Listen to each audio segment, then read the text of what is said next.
Russia की एक ऐसी खतरनाक जेल जहां चारों तरफ पिघला देने वाली ठंडक मौजूद है और आज तक जो भी अपराधी वहां पर गया जिंदा वापस ही लौट कर नहीं आया। इस रोमांचक कहानी की शुरुआत होती है सोवियत यूनियन को दिखाते हुए, जिन्होंने पोलैंड पर हमला कर दिया था। उन्होंने तो पोलैंड के कई सारे लोगों को बंदी बना लिया होता है ताकि उनसे पूछताछ करके कुछ इन्फॉर्मेशन निकाली जा सके।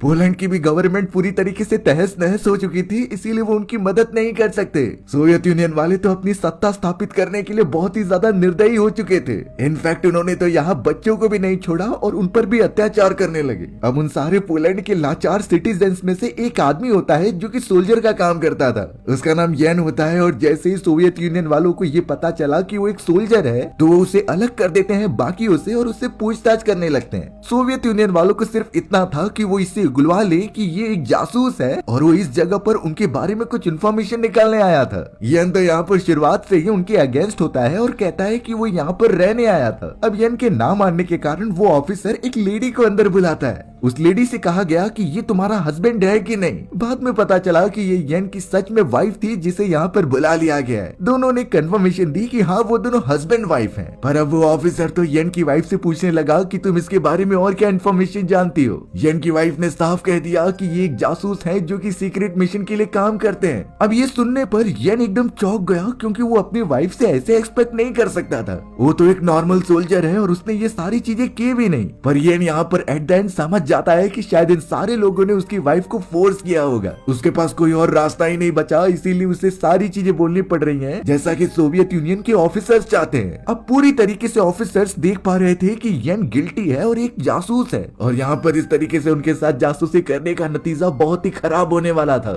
ऑफिसर्स ने तो येन को 25 साल की सजा सुना दी, लेकिन येन को ये सारे 25 साल उनके सबसे खतरनाक जेल के अंदर बिताना होगा। ऐसी जेल जिसके बारे में अपराधी सुनकर भी कांपने लग जाते हैं। कई अपराधी तो उस जेल में जाने से बजाय वहीं पर मरना प्रेफर करते थे। अब ये सारी बातें कंफर्म होने के बाद येन को ट्रांसफर कर दिया जाता है उसी खतरनाक जेल के अंदर। येन के साथ और भी सारे अपराधी थे जिसे जेल में ट्रांसफर किया जा रहा था। अब यहाँ उस सुनसान और खतरनाक जेल को दिखाया गया जो पूरी तरीके से बर्फ वाले एरिया से घिरा हुआ था। दूर दूर तक बर्फ के अलावा कुछ भी दिखाई नहीं दे रहा होता। वहाँ का टेम्परेचर इतना ज्यादा था कि वो रात के समय बहुत ही ज्यादा -डिग्री में चला जाता। सोवियत यूनियन के सोल्जर्स का अब तक ये रिकॉर्ड है कि एक भी सोल्जर यहाँ से जिंदा वापस नहीं गया है। किसी अपराधी ने अगर यहाँ से भागने की भी कोशिश की तो वो अनंत सीमा तक फैले हुए उस स्नो और कम टेम्परेचर को सह ही नहीं पाएगा। अंत में उसकी मौत होनी तय है तो इसके बारे में कोई सोचता भी नहीं था। अब येन के साथ जब सारे अपराधियों को वहाँ पर लेकर आया जाता है तो उनका एक जनरल था। वो जनरल उन्हें साफ साफ इंस्ट्रक्शन देता है कि यहाँ से निकलने की कोशिश मत करना, पर अगर कोई भी अपराधी इस जगह को पार करते हुए दूसरी तरफ निकल गया तो दूसरी तरफ रहने वाले सिटीजन्स खुद ही उन्हें मार देंगे,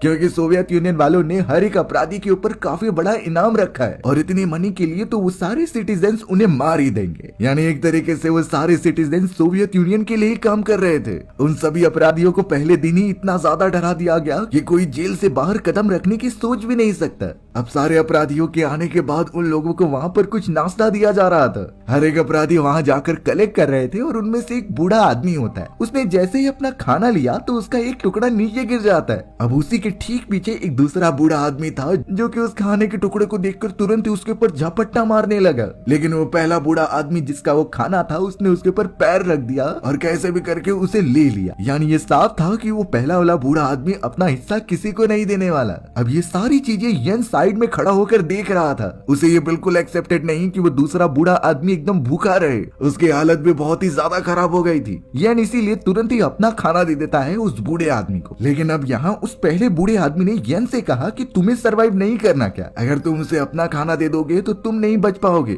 लेकिन येन साफ कहता है कि इसे जरूरत है तो मैं इसकी मदद जरूर करूंगा। पहला बूढ़ा आदमी कहने लगा कि मैं तो सरवाइव कर लूंगा पूरा खाना खाकर, लेकिन अब शायद तुम्हारा यहाँ पर जिंदा रहना बहुत मुश्किल है। अब येन के साइड में एक दूसरा आदमी आता है जिसका नाम जॉन था। जॉन और येन के बीच कई सारी बातें चल रही थी कि इस जेल में उसने क्या किया ताकि उसे सजा के तौर पर यहाँ लाया गया है। येन ने उसे सारी बातें बताई और ये भी कहा कि उसे 25 साल की सजा मिली है। तब जाकर जॉन कहता है कि मुझे 10 साल की सजा मिली है, वो भी सिर्फ एक्टिंग करने के लिए। दरअसल जॉन ने पर्दों के ऊपर कुछ ऐसे अमीर आदमियों की एक्टिंग कर दी थी और उसी बेतुकी रीजन की वजह से जॉन को यहाँ पर सजा के तौर पर ला दिया गया। यानी यहाँ पर अब बहुत ज्यादा सोचने के बाद ये पूछता है कि किसी ने इस जेल से भागने की कोशिश की है कि नहीं। जॉन इसका साफ रिप्लाई दे रहा रहा था कि ये नामुमकिन है और तुम भी इसके बारे में बिल्कुल भी मत सोचना, नहीं तो मारे जाओगे। हमें थोड़ी देर में उस जेल के अंदर दिखाया गया जहाँ अलग अलग टाइप के अपराधी और कई लोगों को बंदी बनाया गया था। उस जगह पर कुछ ऐसे लोग भी थे जिन्होंने गुनाह तो नहीं किया था लेकिन सोवियत यूनियन के दुश्मन थे। वो पूरा जेल तो अलग अलग देशों के खतरनाक अपराधियों से भरा पड़ा हुआ था। अब जॉन नाम का वही आदमी येन को अपने साथ एक जगह पर लेकर आता है और उसे एक प्लान बताता है यहाँ से बाहर निकलने का। जॉन ने येन को इशारा करते हुए बताया कि ये एक ऐसी जगह है जहाँ से निकला जा सकता है, लेकिन येन यहाँ पर एकदम कंफ्यूज था क्योंकि चारों तरफ से तो खतरा मंडरा ही रहा है। एक तो इतनी ज्यादा ठंड है जिसमें ट्रेवल करते हुए उनकी जान निकल जाएगी और फिर भी अगर वो बच गए तो सिटीजन्स उसे मार देंगे। लेकिन जॉन अपना डिटेल प्लान उसे बताने लगता है कि कैसे हमें सर्दियाँ खत्म होने का वेट करना होगा, उसके बाद जब टेम्परेचर कम होना स्टार्ट होगा तब हमें बाहर निकलना है, लेकिन उस समय भी टेम्परेचर इतना होगा जितना हमारी जान ले सकता है। प्लस यहाँ जॉन ने बताया कि अगर हम कैसे भी जाके मंगोलिया पहुंच गए तो इन सब से बचा जा सकता है, पर उसका डिस्टेंस इतना ज्यादा था कि हमें कई हफ्ते लग जाएंगे वहाँ पहुँचने के लिए और इस ड्यूरेशन में हमें बहुत सारे गर्म कपड़े और काफी सारा खाना जमा करना होगा। ये अच्छी तरीके से प्लान समझ गया था, उसे भी यहाँ से बाहर निकलना है और एक दिन में उसे समझ में आ गया कि ये कितनी ज्यादा खतरनाक जगह है। ना ही यहाँ पर कोई सोशल लाइफ है और ना ही कोई अच्छे से जीने देता है। तो अब यहाँ अगले दिन से ही येन और जॉन लग गए थे खाना जमा करने में और कई सारी गर्म कपड़े लेने के लिए। वो दोनों अपना खाना एक जगह पर छुपा देते जिससे कि कोई वहाँ पहुँच ना सके, लेकिन अगर यहाँ उन ऑफिसर्स को इस बारे में जरा भी भनक लग गई तो दोनों को ही मार दिया जाएगा। ये बातें जॉन को तो पता थी लेकिन उसने येन को समझाया नहीं होता। अब वो सभी अपना डेली रूटीन फॉलो करने लगे जिसमें कई सारे काम उनसे कराए जाते थे, जैसे कि लकड़ियाँ काटना और कोयले जमा करना। एक दिन इसी तरीके से ऑफिसर्स बहुत सारे अपराधियों को लकड़ी काट कर लेकर आ रहे थे, तभी अचानक रास्ते में बर्फ की इतनी तेज तूफान आने लगा कि बहुत सारे अपराधी तो चल भी नहीं पा रहे थे। टेम्परेचर इतना नीचे गिर गया कि एक अपराधी तो वहीं पर मर गया होता है। ये कंडीशन इतनी खराब थी कि कोई जिंदा ही नहीं रह सकता। अब उन सभी लोगों में हमें एक बूढ़ा आदमी दिखाई जाता है जिसका नाम स्मिथ था। ये वही आदमी होता है जो शुरुआत में येन से मिला था उस खाना खाते दौरान। स्मिथ ने इस जेल के अंदर कई साल गुजारे हैं और उसे अंदाजा था कि इस कंडीशन से कैसे बाहर निकला जाए। तो स्मिथ यहाँ पर सिंपली ये कह देता है कि अगर हम फॉरेस्ट में चले जाएं तो इसका असर थोड़ा कम हो जाएगा। बट जो ऑफिसर उन सभी को कंट्रोल कर रहा था उसने स्मिथ की ये बात को मना कर दिया। वो गन लेकर कहने लगा कि तुम वहाँ पर नहीं जा सकते। ऑफिसर को ये बात पता थी कि अगर कोई अपराधी फॉरेस्ट के अंदर गया तो वहाँ से भाग सकता है, लेकिन यहाँ इतना बोलने के बावजूद भी स्मिथ बिल्कुल भी मानता नहीं। उसे ये पता था कि अगर वो फॉरेस्ट में नहीं गया तो ठंड के कारण वैसे ही मर जाएगा, तो इसीलिए उसे अपनी जान की फिक्र बिल्कुल भी नहीं हुई और वो फॉरेस्ट की तरफ जाने लगा। ऑफिसर्स तो सिर्फ उसके ऊपर गन पॉइंट करके चिल्लाते ही रह गए, लेकिन थोड़ी देर बाद ऑफिसर्स और अपराधियों को भी रियलाइज हो जाता है कि फॉरेस्ट में ही जाना सबसे सेफेस्ट ऑप्शन है। इसीलिए ऑफिसर्स ने भी सभी लोगों को वहाँ पर चलने के लिए कहा। स्मिथ उन्हें एक अच्छा रास्ता दिखाता है जहाँ पर उन्हें ठंड कम लगेगी, यानी उन पेड़ पौधों के एकदम बीचों बीच जिसमें हवा नहीं आती, और इस तरीके से बाल बाल उनकी जान बचती है सिर्फ और सिर्फ स्मिथ की वजह से। पर यहाँ स्मिथ को क्या पता कि इसका उसे हर्जाना चुकाना पड़ेगा। कुछ समय में अपने जेल में वापस आने के बाद सारे अपराधियों को एक साथ खड़ा कर दिया गया। उन सभी ऑफिसर्स का एक जनरल तुरंत ही वहाँ आकर उसे पूरी सिचुएशन के बारे में बताया गया कि कैसे बहुत ज्यादा तूफान आने के कारण वो थोड़ी देर के लिए फॉरेस्ट में रुके थे। अब यहाँ पर वो जनरल सीधा स्मिथ के पास आकर कहता है कि अगर तुम्हें भागने का इतना शौक है तो मैं तुम्हें एक ऐसी जगह पर भेजूंगा जहाँ पर तुम अपने मरने की भीख खुद ही मांगोगे। ऐसे ही करके वो जनरल और भी सारे अपराधियों को चूज करने लगा, जिनमें अब येन भी शामिल हो जाता है। येन को कुछ पता नहीं था कि उन्हें कहाँ पर भेजा जा रहा है, पर स्मिथ ये साफ साफ जानता था कि वो एक ऐसी खतरनाक जगह है जहाँ पर पॉल्यूशन हमारी जान ले लेगी। ये एक खदान होती है जिसमें उन सभी को पत्थर तोड़ने का काम किया जाने वाला था। जल्द से जल्द उन चुने गए अपराधियों को वहाँ पर ट्रांसफर कर दिया जाता है और पहले ही दिन उनकी बुरी हालत हो चुकी थी, खास करके येन जो इन सारी चीजों में एकदम नया होता है। इतनी ज्यादा पॉल्यूशन और बहुत ही ज्यादा दम घुटने की वजह से वो बहुत ही ज्यादा हेलुसिनेट भी करने लगा था। जरा सी भी रोशनी उसे दिखाई देती तो वो बाहर निकलने की कोशिश करता। येन तो अब एक समय पर ये इमेजिनेशन करने लगा कि वो अपने घर पर मौजूद है और एक पत्थर के नीचे उसके घर की चाबी रखी गई है। वो अगर उस चाबी को ले लेगा तो घर में घुसकर अपनी फैमिली के साथ एंजॉय कर सकता था। लेकिन जैसे ही वो आगे बढ़ता है तो पता चला कि एक ऑफिसर उसके सामने गन ताने खड़ा हुआ है, यानी वो अब येन को शूट करने ही जा रहा था। तभी पीछे से स्मिथ आ गया जिसने येन को तुरंत ही पीछे खींच लिया माइन के अंदर। स्मिथ तो यहाँ पर येन को समझाने लगा कि तुम इस तरीके से करोगे तो मारे जाओगे, यहाँ से जब तक ऑफिसर ना चाहे बाहर नहीं निकला जा सकता। येन तो काफी फ्रस्ट्रेटेड वे में स्मिथ से कहने लगा कि वो यहाँ पर नहीं रह सकता और उसे अपने घर जाना है। पर ये चीजें तो इस खतरनाक जगह की शुरुआत है जो कि उनकी जान धीरे धीरे लेगी। स्मिथ के हिसाब से उन्हें पहले ही मार देना चाहिए था, इतने तड़पने की फिर जरूरत कभी नहीं थी। अब यहाँ पर येन स्मिथ को बताता है जॉन के उस प्लान के बारे में जिससे कि यहाँ से बाहर निकला जा सकता है, बट स्मिथ ने ये साफ मना कर दिया क्योंकि जॉन झूठा है। जब स्मिथ पहली बार यहाँ पर आया था कुछ साल पहले तो जॉन ने उसे भी यही बातें कही थी। जॉन द्वारा बनाया गया वो पूरा प्लान एकदम से इनएप्लीकेबल है। लेकिन अब जब यहाँ स्मिथ ने येन की हालत देखी और उसे अपने फैमिली के पास जाने की इच्छा जताने लगी तो वो डिसाइड करता है कि वो येन एंड जॉन के साथ इस प्लान पर और भी ज्यादा काम करेगा इस जेल से कैसे भी बाहर निकलने के लिए। येन समझ नहीं पा रहा था कि स्मिथ इस तरीके से उसकी मदद क्यों करना चाहता है, जबकि स्मिथ का एटीट्यूड तो सिर्फ अपने से मतलब रखने के लिए। लेकिन स्मिथ ने यहाँ पर साफ उसे कह दिया कि मुझे तुम्हारी इंसानियत बहुत अच्छी लगी, तुमने अपने आप को प्रायोरिटी देने से पहले दूसरों के बारे में सोचा। तो यही सारी चीजें स्मिथ को बहुत पसंद आई है और वो इन्हीं चीजों के बदले येन का साथ देगा। बट एक बात थी कि उन्हें जॉन द्वारा बनाया गया ये पूरा प्लान अच्छे से रीबिल्ड करना होगा ताकि इसमें जरा भी चांसेस ना हो कि वो पकड़े जाएं। पकड़े जाने का मतलब उन ऑफिसर्स की बंदूक से तुरंत ही मौत, यानी ये आगे चलकर बहुत ही खतरनाक गेम चालू होने वाला था। देखते ही देखते इस प्लान पर काम करते हुए उनकी टीम में पूरे 7 लोग जमा हो चुके थे। उन 7 लोगों को इस प्लान के बारे में बताया गया जो कि उस कंडीशन के लिए रिसोर्सेज जमा करने में लग गए। उनकी टीम में तो एक क्रिमिनल और एक ऐसा आदमी था जिसे रात के समय बिल्कुल दिखाई नहीं देता। कुछ लोग और भी थे जो अभी अभी इस जेल के अंदर आए थे और बाहर निकलना चाहते हैं। अब सारे प्लान अच्छी तरीके से डिस्कशन करने के बाद उन्हें सिर्फ एक अच्छे मौके का इंतजार करना था। एक रात उस जेल के चारों तरफ काफी तूफानी हवाएं चलने लगी। ये बर्फीली हवाएं तो बहुत तेज होती है और वहाँ का टेम्परेचर तो काफी नीचे गिर गया था। अब इस मौके को देखकर येन कहने लगा कि यही सबसे बेस्ट अपॉर्चुनिटी है। ये इसलिए क्योंकि तूफान बहुत तेज है और अगर हम यहाँ से फॉरेस्ट की तरफ भागे तो हमारे पैरों के निशान अपने आप मिट जाएंगे। इससे वो सारे ऑफिसर्स हमें बिल्कुल भी फॉलो ना कर पाएंगे और हम यहाँ से बाहर निकल सकते हैं। स्मिथ और बाकियों को भी ये प्लान अच्छा लगा तो वो इसी पर एग्जीक्यूट करना स्टार्ट कर देते हैं। उन्होंने अपने सारे रिसोर्सेज जमा किए जो अब तक वो बचाते आ रहे हैं सफर के लिए। तुरंत ही उन्होंने जनरेटर बंद कर दिया कुछ समय के लिए ताकि चारों तरफ अंधेरा हो जाए, कोई भी उन्हें देख ना पाए और धीरे धीरे तारों को काटते हुए वो जेल से बाहर निकल जाते हैं। तूफान की तीव्रता इतनी ज्यादा तेज थी कि कोई भी अगर जरा सी भी लापरवाही करेगा तो उसकी जान चली जाएगी। अब जैसे ही 7 के 7 अपराधी बाहर निकलते हैं तो कुछ ऑफिसर्स ने उन्हें देख लिया था। 7 अपराधी फॉरेस्ट के अंदर तो चले गए बट अब यहाँ सारे ऑफिसर्स अपने कुत्ते लेकर बाहर निकल रहे थे। तूफान बहुत तेज होने के कारण वो सब अंदर नहीं जा पाते, इसलिए ऑफिसर्स ने उन सारे अपराधियों को पकड़ने के लिए अपने कुत्ते छोड़ दिए। यानी वो सारे कुत्ते उन्हें सूंघते हुए उनके पास पहुंच जाएंगे और हमला कर देंगे। उन 7 अपराधियों को बहुत तेजी से आगे बढ़ना होगा जो कि मुमकिन नहीं हो पा रहा था। नीचे की तरफ बर्फ की भी इतनी ज्यादा लेयर थी कि उनके पैर फंस जाते। साथ ही साथ उनका चेहरा जो खुला हुआ था उनके ऊपर ठंडी इतनी ज्यादा लगती है कि वो सिकुड़ने लग जाती।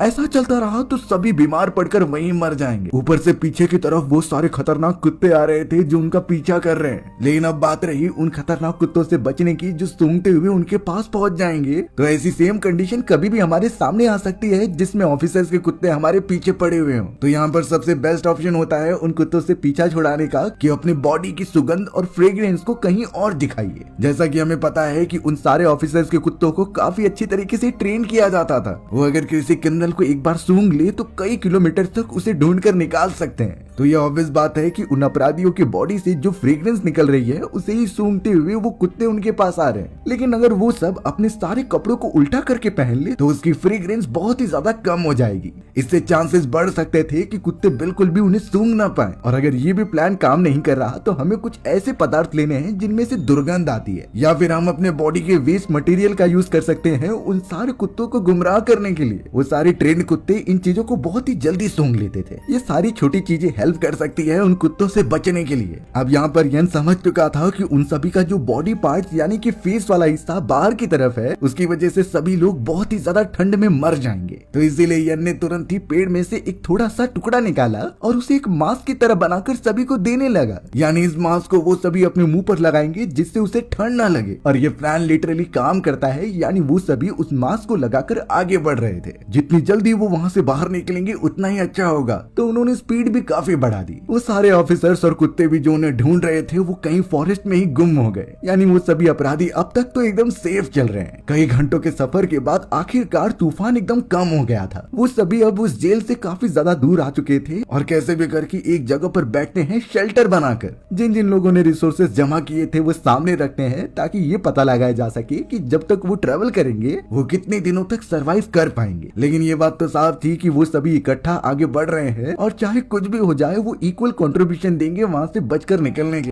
इतने सारे रिसोर्सेज जमा करने के बावजूद भी उन्हें ये कंफर्मेशन मिल चुकी थी कि वो इसके लिए काफी नहीं है। उनका सफर बहुत ही ज्यादा लंबा और खतरनाक था और उसके लिए उनकी बॉडी को पोषण तत्व की जरूरत होगी। फिर भी इन सारी चीजों को बिना सोचे वो आगे बढ़ते ही रहते हैं। अब यहाँ स्मिथ येन से पूछने लगा कि तुम क्रिस नाम के उस क्रिमिनल को अपने साथ क्यों लेकर जा रहे हो? क्रिस ने तो अपनी लाइफ में कई सारे मर्डर किए थे, इसीलिए उसे यहाँ पर बंदी बनाया गया है। सिर्फ इतना ही नहीं, उसने तो जेल के अंदर भी एक आदमी को मार दिया क्योंकि वो उससे अच्छे से बात नहीं कर रहा था। लेकिन येन बताने लगा कि हमें ऐसे लोग की जरूरत है। उसके पास कई हथियार मौजूद हैं जो आगे चलकर हमारे लिए काम आ सकते हैं। उस बर्फीले वाले इलाके से आगे बढ़ते हुए वो एक जगह पर रुक जाते हैं जिसमें कि क्रिस कह रहा था कि हमें रिसोर्सेज चाहिए, हमारी बॉडी को मांस और कई सारी चीजें जरूरत है जिससे कि हम आगे बढ़ेंगे। लेकिन येन कहता है कि जितना भी हमारे पास रिसोर्स बचे हुए हैं उससे ही आगे बढ़ना होगा। अगर हम एक जगह पर ज्यादा देर तक रुकेंगे तो ये हमारे लिए खतरा हो सकता था। उन सभी लोगों ने मिलकर ये डिसाइड किया था कि अगर उनमें से एक भी आदमी पकड़ा गया तो सब के सब उनके साथ चले जाएंगे जेल के अंदर। पर आगे चलकर उन्हीं में से कोई एक है जो उन्हें धोखा देगा। क्रिस का तो ये भी मानना था कि वो पास ही वाले गांव में जाकर सारी चीजें लूट कर खा लेंगे, बट इन चीजों की अप्रूवल येन नहीं देता, जिस पर क्रिस को काफी गुस्सा आने लगा। बट सभी उसे समझाते हैं और आगे बढ़ने लगते हैं। अब तक तो उन्हें ट्रेवल करते हुए कई घंटे बीत चुके थे, लेकिन तूफानी हवाएं बंद नहीं हो रही थी। धीरे धीरे रात होने लगी और रात के समय तो टेम्परेचर और भी नीचे गिरता है। इसीलिए येन उन सभी को प्लान बताने लगा कि हमें लकड़ियां जमा करनी होंगी आग जलाने के लिए। उन सभी को अगर इस ठंड में जिंदा रहना है तो एक साथ मिलकर काम करना ही होगा। इसीलिए अब सब निकल गए अलग अलग लकड़ियां जमा करने के लिए चारों तरफ। सभी अपने काम में बिजी थे, लेकिन उन्हें ये बात पता नहीं थी कि उनमें से एक आदमी अंधा है। उसे रात के समय कुछ भी दिखाई नहीं देता और इस समय वो पूरी तरीके से फॉरेस्ट में भटक चुका है। वो अंधा आदमी भी लकड़ियां ढूंढने में मदद तो कर रहा था, लेकिन वो रास्ता ही भूल गया। प्रॉब्लम की बात ये होती है कि उन बाकी लोगों में से किसी को नहीं पता था कि वो आदमी अंधा है, सिवाय एक क्रिमिनल को छोड़ के। धीरे धीरे जब सभी लोग लकड़ियां इकट्ठा करके आग जला लेते हैं तो वो एक आदमी मिसिंग था। सभी लोग उसके बारे में पूछने लगे, तब जाकर वो क्रिमिनल बताता है कि उसे अंधेरे में दिखाई नहीं देता। हीट अप मोमेंट क्रिएट हो गया था और सभी लोग उसे चारों तरफ ढूंढने लगे, लेकिन ठंडी इतनी ज्यादा थी कि किसी की हिम्मत नहीं होती उस आग से दूर जाने के लिए। उन लोगों ने अपनी पूरी रात वहीं पर गुजार दी। सुबह होने पर आखिरकार उन्हें वो अंधा आदमी मिल जाता है जो सामने की तरफ बैठा हुआ था, लेकिन जब सभी उसके पास गए तो वो पूरी तरीके से जम गया होता है। बेचारे अंधे की इस पूरी जगह पर जान चली गई। बाकी लोग कैसे भी उस अंधे को गाड़ कर उसका फ्यूनरल करते हैं और अब आगे बढ़ने का डिसाइड करते हैं। साथ में से एक आदमी कम हो चुका था और अब ये भी नहीं पता कि कितने लोग बच पाएंगे। इस इंसिडेंट के बाद उन सभी की हिम्मत थोड़ी सी कम होने लगी थी, लेकिन येन उन्हें मोटिवेट करता रहता। उन्हें अब कैसे भी एक बॉर्डर क्रॉस करते हुए मंगोलिया पहुंचना होगा ताकि वो ऑफिसर से बचे रहें। अब इतने समय तक ट्रेवल करते हुए बर्फीला एरिया पीछे चला गया था। वो चट्टाने वाले इलाकों पर पहुंच जाते हैं, लेकिन प्लान के अनुसार उन्हें इस डायरेक्शन में एक नदी मिलनी चाहिए थी जो अभी तक नहीं मिली। वो अपने प्लान के अकॉर्डिंग 1 घंटे आगे चल रहे हैं, फिर भी वो लैंडमार्क वाली नदी मिली नहीं। इससे सभी को अंदाजा लग गया था कि शायद वो गलत रास्ते पर जा रहे हैं या फिर उनका प्लान ही गलत है। उन लोगों ने तो एक रात वहीं पर गुजारी और जब सब सुबह उठ रहे थे तो उन्हें कुछ जानवरों की आवाज आने लगी। जैसे ही वो पीछे की तरफ जाते हैं तो पता चला कि कई सारे भेड़िए एक जानवर को मारकर खा रहे हैं। तुरंत ही सभी लोगों ने भेड़ियों को भगाया और उस मांस को जाकर खाने लगे। ये इसलिए क्योंकि उन्होंने कई दिनों से कुछ खाया नहीं होता। भले ही ये मांस कच्चा था, लेकिन ये उनकी बॉडी को पोषण तत्व प्रोवाइड करेगा। इससे आगे का सफर तय करने में काफी मदद मिलेगी। येन तो यहाँ पर अपने आप को दोष देने लगता है कि उसने इन सारे लोगों को फंसा दिया, इसीलिए वो खुद ही डिसाइड कर रहा था कि अकेले वो आगे जाएगा। बाकी लोगों में इतनी हिम्मत नहीं थी, वो चलने फिरने की हालत में भी नहीं थे। इसीलिए अब येन उन सभी को समझाते हुए जाता है कि वो उस नदी की तरफ जाएगा और अगर कुछ दिनों के अंदर वो वापस नहीं लौटा तो ये समझ लेना कि वो मर गया है। सभी लोगों ने उसे सांत्वना दी और तुरंत ही येन निकल पड़ा अपनी डेस्टिनेशन की तरफ। ये सफर उसके लिए भी कुछ खास शांत पूर्वक नहीं होने वाला था, क्योंकि रास्ते में उसे बर्फीले तूफानों और ठंडी का सामना करना है जो शायद किसी इंसान की बॉडी सह ही ना पाए। विदाउट खाना पानी के येन उस जगह पर ट्रेवल करता ही रहता है। एक समय ऐसा भी आया जब उसे लगा कि वो नहीं बच पाएगा। बहुत ही कमजोरी के कारण उसे हेलुसिनेशन आते हैं कि सामने की तरफ उसका घर आ चुका है। वो अपने घर में जाने की कोशिश करता है, लेकिन कामयाब नहीं होता। कई दिन इसी तरीके से बीत गए और आखिरकार येन पहुंच जाता है अपने साथियों के पास। सभी लोग येन को जिंदा देखकर काफी खुश हो रहे थे। येन ने बताया कि यहाँ के साउथ डायरेक्शन में हमें वो नदी मिल जाएगी जिसे ट्रेवल करके हम आगे बढ़ सकते हैं। बट येन की हालत इतनी खराब थी कि वो वहीं बेहोश हो गया। सभी लोगों ने येन की अच्छी तरीके से देख रेख की और सुबह तक वो एकदम तरोताजा हो जाता है। अब इन्फॉर्मेशन मिलने के बाद वो सभी उसी डायरेक्शन में आगे बढ़ने लगे। फॉरेस्ट में ट्रेवल करते हुए अचानक उन्हें लगा कि कोई उनका पीछा कर रहा है। जैसे उन्होंने उस आवाज का फॉलो किया तो पता चला कि उस जगह पर एक लेडी मौजूद है। वो लेडी भी कुछ ऑफिसर से बचते हुए वहां से भाग रही थी और उनसे मदद मांगती है, लेकिन बाकियों को ये पता था कि अगर इस लड़की को टीम में शामिल करेंगे तो उन्हें रिसोर्सेज भी बांटने पड़ेंगे। इससे उनकी रिसोर्सेज काफी जल्दी खत्म हो सकते थे। तो उनमें से कोई भी लड़की को अपनी टीम में शामिल नहीं करता और वहां से दूर चले जाते हैं। नदी के किनारे पहुंचने पर पता चला कि एक जानवर दलदल में फंसा हुआ है, लेकिन अब वो सभी इतने ज्यादा भूखे थे कि उस जानवर को बचाने के बजाय वो उसे मारकर अपने साथ लेकर चले जाते हैं खाने के लिए। ये बात श्योर थी कि अब उनके पास कई दिनों के लिए भरपूर खाना मौजूद है। सभी उस जानवर को मारकर खाने की प्लानिंग करने लगे। तभी उनमें से एक आदमी उस बेचारी लड़की के बारे में सोचता है और उसे बुलाने के लिए चला गया। वो खुद उस लड़की को लाकर टीम में ऐड करता है क्योंकि उसे बहुत जरूरत है। रिसोर्सेस होने के कारण उसे ऐड कर लिया गया और सभी ने मिलकर काफी भरपेट खाना खाया। लेकिन उन सभी को नहीं पता है कि अभी भी उनकी आधे से ज्यादा जर्नी बाकी है। अब तो वो लड़की भी उनके टीम में पूरी तरीके से शामिल हो चुकी थी, यानी अब वो सभी 7 लोग बचे हुए हैं। उन्हें फिलहाल के लिए जल्द से जल्द उस बॉर्डर तक जाना होगा जहां से वो मंगोलिया पहुंच जाएंगे। मंगोलिया में वो सब सुरक्षित रहेंगे क्योंकि वहां पर उन ऑफिसर्स का कोई राज नहीं चल सकता। कई देर तक ऐसे ही ट्रैवल करने के बाद वो आखिरकार पहुंच गए थे उस बॉर्डर के पास, लेकिन बीच रास्ते में ही क्रिस नाम का आदमी कहता है कि मैं यहीं पर रहना चाहता हूँ, मुझसे इतना लंबा सफर और तय नहीं होगा और मैं शायद वापस उस जेल में चला जाऊँ। सभी उसे समझाते तो है लेकिन क्रिस समझ ही नहीं रहा था, इसीलिए अब क्रिस को छोड़कर वो सभी बॉर्डर की तरफ जाने लगे।